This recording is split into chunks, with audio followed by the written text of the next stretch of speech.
ఎండలో ఎండిన వానకు తడిచిన రవ్వంత కూడా తుప్పుపట్టని ఐరన్ పిల్లర్ గురించి మీకు తెలుసా?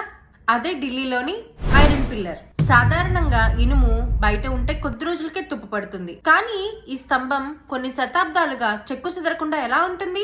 ఈ మిస్టరీ వెనక ఉన్న సీక్రెట్ ని ఇప్పుడు తెలుసుకుందాం.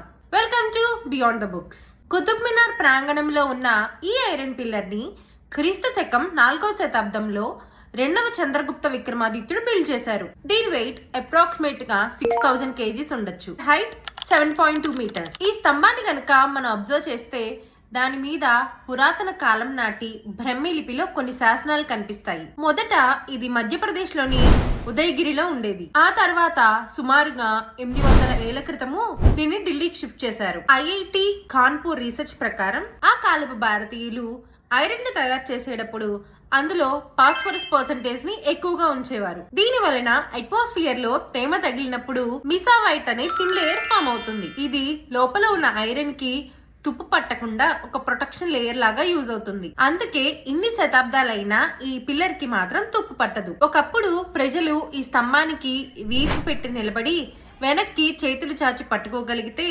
అదృష్టమని భావించేవారు. కానీ ఆ పిల్లర్ ని చూడడానికి వచ్చే విజిటర్స్ అందరూ ఇలా చేయడం వల్ల పిల్లర్ పాడవుతుందని గవర్నమెంట్ దాని చుట్టూ ఒక కంచె వేసింది. మీరు ఈ పిల్లర్ ని విజిట్ చేశారా?